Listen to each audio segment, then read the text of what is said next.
Cerita dibuka dengan menampilkan seorang siswa SMP berlari ke sana kemari mengejar sosok badut kelinci entah apa yang dicari. Namun tiba-tiba seorang pria lagi enak-enak tidur terbangun yang ternyata ini hanyalah mimpi yang kerap terjadi dialami Sandi. Sosok pria berstatus duda beranak satu dan ini putranya yang bernama Pandu. Di tengah keterbatasan yang dialami, dia harus tetap sabar untuk merawat putranya yang masih duduk di bangku sekolah dasar. Mau tahu kenapa istrinya tega meninggalkan Sandi dan putranya? Tonton alur cerita film ini sampai selesai yang berjudul Preman, rilis tahun 2021. Sebelum lanjut ke ceritanya, jika kalian berkenan dan suka dengan channel ini, silahkan subscribe terlebih dahulu dan aktifkan loncengnya.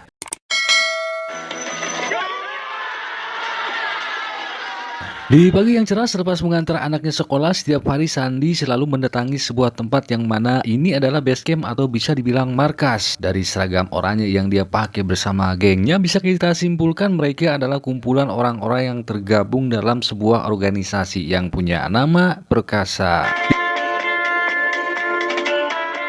Tidak seperti semboyan nama keormasannya yang mengatasnamakan keadilan sosial, akan tetapi organisasi yang dipimpin Pak Guru kali ini telah menyimpang dari apa yang pendahulu mereka ajarkan. Nampak dengan keahlian bacotannya, Pak Guru dengan mudah mendoktrin anggotanya termasuk Sandi untuk melakukan hal di luar nalar, dalam kata lain, ilegal.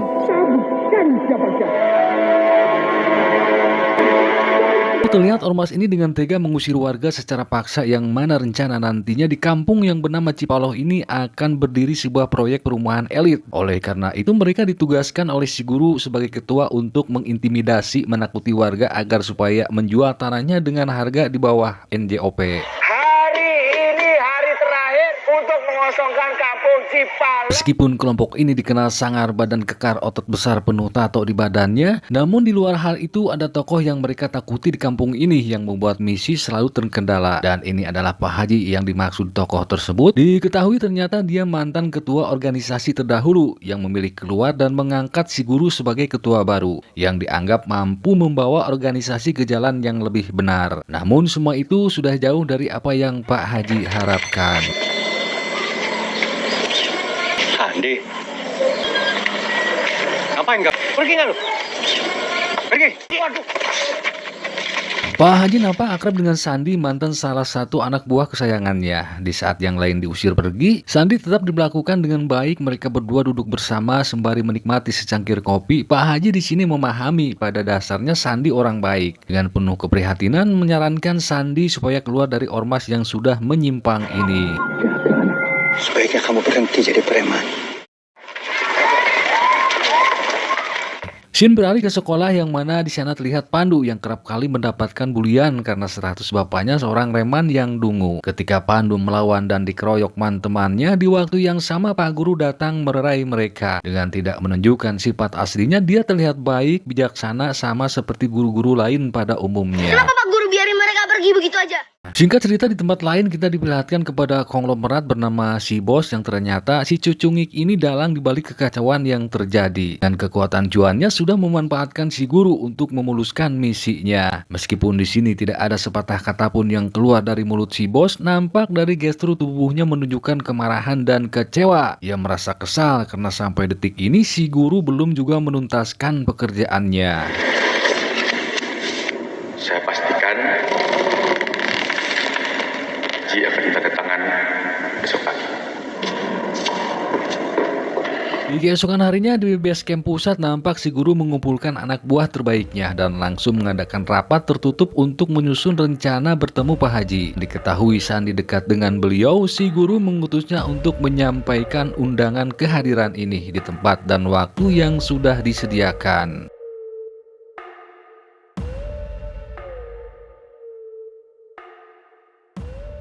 Di malam yang puek setelah Sandi menyampaikan undangan, nampak si guru in the gang bersiap-siap menyambut kehadiran Pak Haji. Yang tak lama kemudian di tengah kegelapan malam dengan gentleman Pak Haji datang sendiri. Dan tanpa diduga bertemu Pandu di persimpangan jalan yang ternyata mengetahui acara pertemuan rahasia ini. Nanti sudah besar, jangan seperti bapak kamu. Sejenak terlihat ada percakapan di antara mereka karena Pandu yang masih bocil tidak begitu mengerti dengan masalah yang terjadi. Namun Pak Haji meyakinkan akan membereskan hal ini. Malam pun semakin larut, Pak Haji bergegas menemui mereka. Sementara Pandu hanya akan mengawasi di luar saja.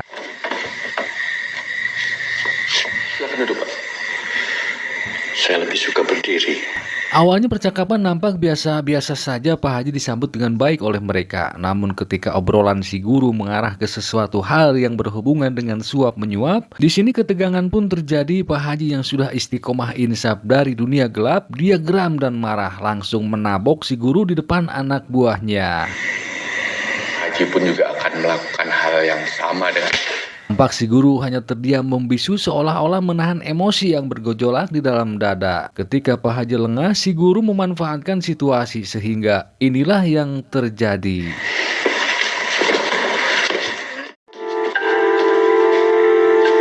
Pak Haji tersungkur dan pingsan tak berdaya membuat Pandu yang mengintip di luar sok dibuatnya. Ketika si guru menyuruh anak buahnya menghilangkan jejak, tiba-tiba Pak Haji terbangun kembali. Dalam keadaan oleng, ia berhasil melawan lalu kemudian mengancam si guru dengan sebelah pisau. Dirasa hal ini bukan solusi terbaik, malah akan semakin memperkeruh keadaan. Pak Haji memilih pergi meninggalkan lokasi ini.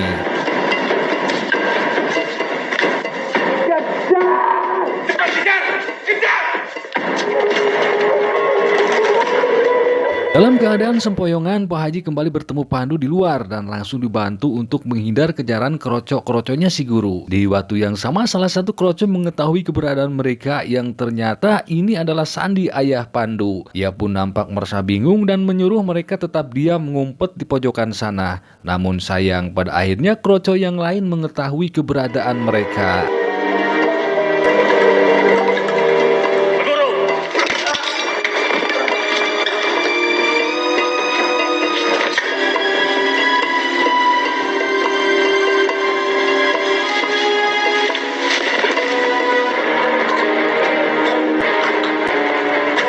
Pak Haji pun akhirnya harus tewas, namun di luar dugaan Pandu yang disuruh si guru untuk diam dan merahasiakan hal ini. Akan tetapi dia malah bertindak nekat karena melihat tindakan si guru yang tidak berperi kemanusiaan. Dia mengambil sebelah pisau sehingga inilah yang terjadi.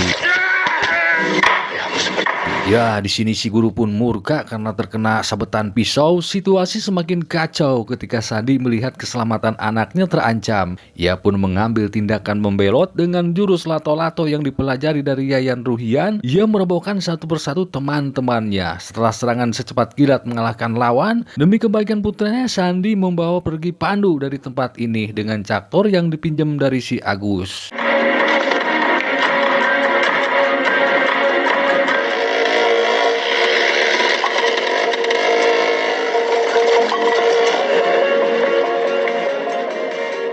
Mereka akhirnya tiba di sebuah tempat karaoke. Tujuan Sandi mendatangi tempat ini tiada lain untuk menemui Pak Komandan yang nampak di sana lagi ngeplay pesta atas hasil proyek yang kemarin lolos. Entah itu proyek apa, namun yang jelas kita terfokus ke Sandi yang melaporkan kejadian menimpa Pak Haji. Akan tetapi sayang Pak Komandan tidak meresponnya, seolah-olah dia takut ketika mendengar kasus ini berkaitan dengan si guru. Tapi komandan kan polisi. saya nggak bisa bantu you. Singkat cerita, di tengah momen masa lalu yang selalu terngiang di benaknya, Sandi kini harus menghadapi hal buruk, ancaman yang mungkin bisa datang kapan saja. Mengingat si guru termasuk psikopat, agresif dan tidak punya perasaan, Sandi siap siaga akan pasang badan menghadapinya. Dan benar saja, belum juga 24 jam para kerocok suruhan si guru sudah nyampak mendatangi rumahnya.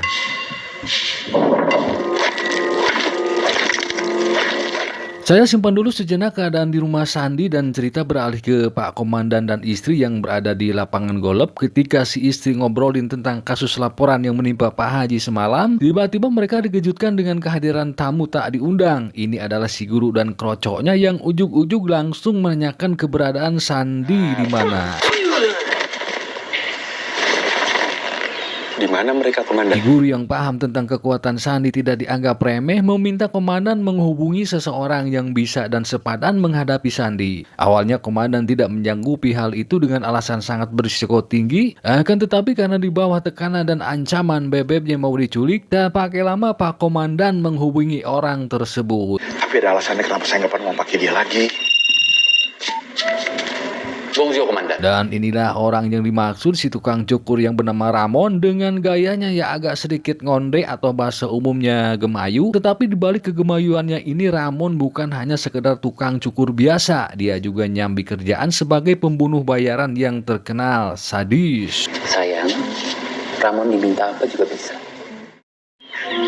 Puas. Setelah mendengar suara telepon kesiapan Ramon dalam menerima job yang ditawarkan, Pak Guru kini tidak perlu lagi repot-repot memakai jasa Pak Komandan. Dia pun pergi dengan wajah semuringah meninggalkan tempat ini. Sementara anak buahnya diminta membereskan Pak Komandan berserta istri yang entah bagaimana nasibnya.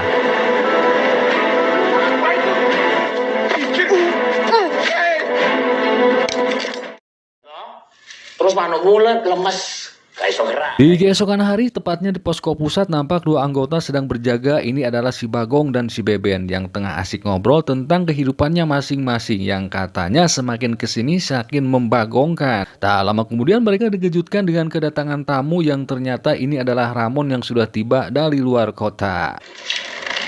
Kontas yang namanya Ramon. Sesuai nama panggilannya sebagai pembunuh bayaran yang profesional, kemampuan Ramon tidak diragukan. Selain ahli dalam hal pantek-memantek, ternyata di sini dia bisa menerawang, mampu membaca gerakan jejak targetnya. Tentu dengan hal ini sangatlah mudah baginya untuk memburu dan mengalahkan Sandi. Hantam dengan gaya sentripetal. Si Beben yang meragukan kemampuan Ramon karena gayanya yang agak sedikit ngonde, dia malah mengolok-olok dengan kata-kata yang kurang menyenangkan. Meski sudah diingatkan sama rekannya, cocot si Beben terus nyerocos, tetap tidak percaya. Sehingga si Ramon dengan wajah dinginnya mencukur leher si Beben lalu pergi dengan wajah watados meninggalkan tempat ini.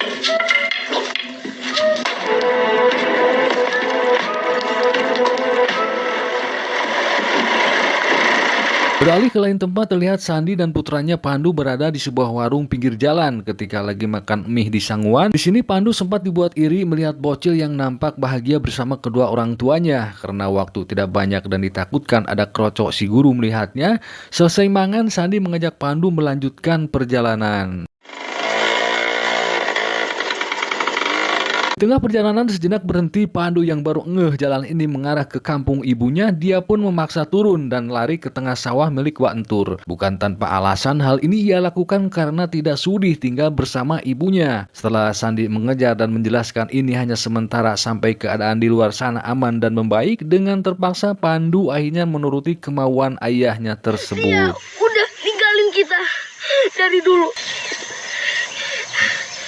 Aduh, gak mau tinggal sama ibu. Penasaran.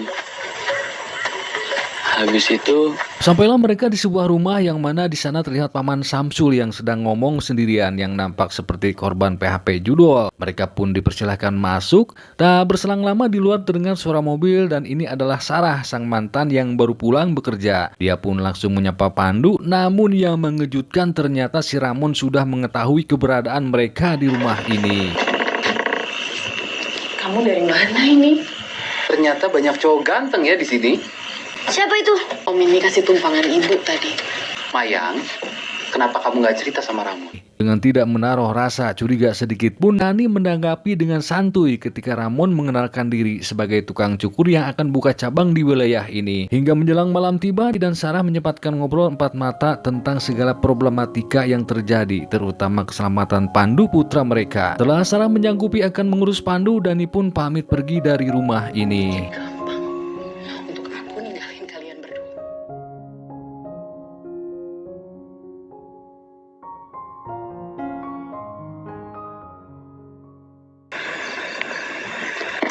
Ya, di sini si Ramon pun mulai beraksi. Sarah yang sempat melawan dan berusaha melindungi Pandu, dia pun harus tewas. Di waktu yang sama, Sandi yang punya firasat tidak enak akhirnya kembali dan tanpa banyak basa-basi, baku hantam sengit pun kembali terjadi.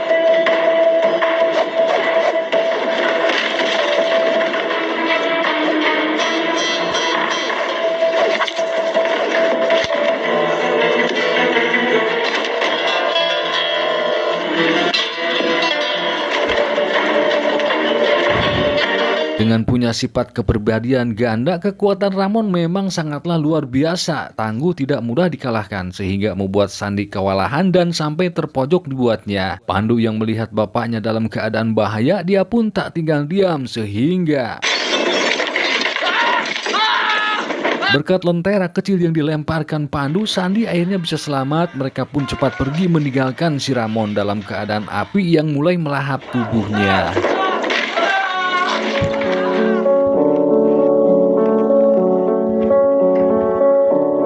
Di tengah perjalanan, Sandi yang terluka parah, dia pun jatuh pingsan tak sadarkan diri, membuat Pandu khawatir dibuatnya. Dan alhamdulillah berkat pertolongan Pak Komandan, Sandi kembali siuman dengan penuh perban membalut kedua tangannya. Sempat ada kesalahpahaman di sini, Sandi yang masih emosi menjotos muka Komandan. Pertikaian tak bersengsur lama setelah istri Komandan mererai dan mencermahi mereka karena dianggap hal ini buang-buang energi saja. Yang jelas di sini mereka berdua tak ada bedanya, hanya kacung yang mudah dimanfaatkan si guru dengan iming-iming cuan yang dijanjikan, sehingga pada akhirnya banyak orang tak berdosa menjadi korban. Preman, isi sama aja. Nampak Sandi dan Komandan duduk bersama mencari solusi untuk menghentikan kejahatan si guru dan para kerocoknya. Di tempat lain terlihat si guru semakin murka ketika mendapat kabar dari si Bagong bahwa orang bayaran yang dikirim yaitu si Ramon belum juga ada kabar. Terbersit di pikirannya untuk mengarahkan anggota di seluruh wilayah demi mencari Sandi. Namun nyatanya si guru di sini tak perlu repot-repot mencari karena Sandi sudah melayangkan surat undangan bertemu jam 8 esok pagi. Orang suruhan kita masih belum ada kabar. Singkat cerita, esok hari pun tiba, nampak si guru beserta kerocoknya datang ke lokasi undangan yang di sana Sandi sudah standby. Alih-alih menyerahkan diri dan gabung menjadi anggota kembali, Sandi malah nekat akan melibas mereka semua dengan senjata lato-lato andalannya.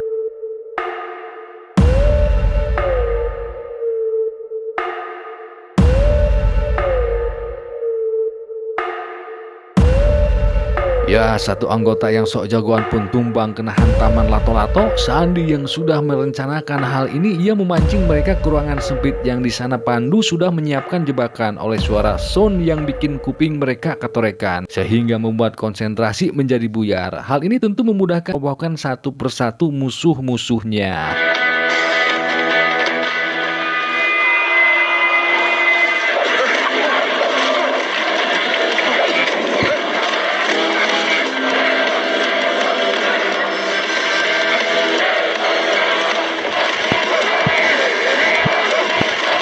Dipikir secara logika dengan satu orang saja mustahil pertarungan ini akan dimenangkan Sandi. Namun pada faktanya setengah kekuatan pasukan nampak sudah terkapar berjatuhan. Si Bagong yang menyadari hal ini dipastikan karena pihak ketiga, dia pun menghampiri ruangan sebelah dan mendapatkan Pandu di ruangan tersebut.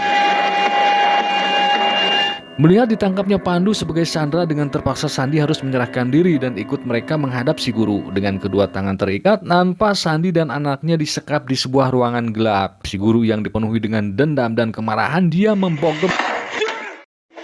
Udah berapa lama aku ketiduran?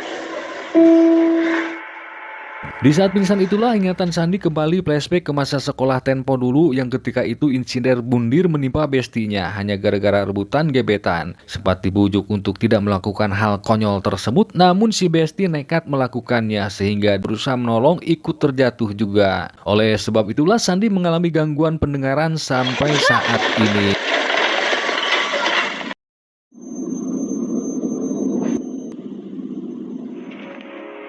Di saat Sandi sadar kembali, akhirnya bala bantuan pun datang. Ini adalah Pak Komandan beserta istri dan juga pasukannya. Karena si guru dikenal licik yang suka melabrak hukum dan melawan terhadap aparat, tak banyak basa-basi, Pak Komandan langsung menembak si guru dengan para kerocoknya.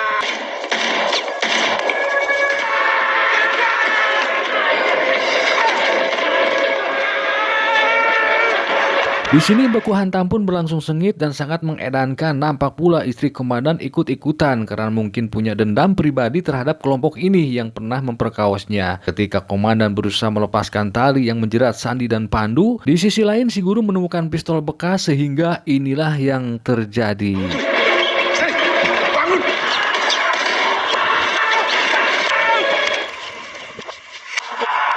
Sandi yang melihat Pandu terkapar kena pelor nyasar dari si guru yang tidak terlatih memegang bedil, sontak dia pun murka sehingga amarahnya tidak bisa terbendung lagi untuk segera menghabisi si guru dan krocok-kroconya yang dianggap hanyalah badut sampah tak berguna yang perlu dilenyapkan dari muka bumi ini.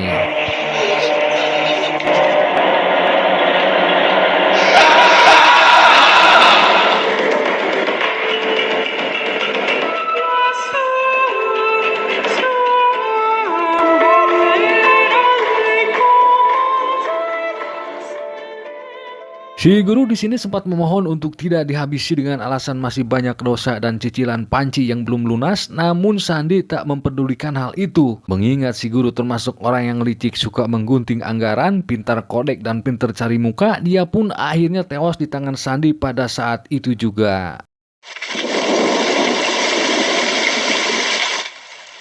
Film diakhiri oleh Bapak Komandan beserta istri membawa Pandu yang ternyata masih sehat walafiat. Dia pun menghampiri ayahnya yang terluka parah dan mungkin sudah mendekati ajalnya. Pandu terlihat tegar dan akan mengikhlaskan sang ayah untuk pergi selamanya. Film pun tamat.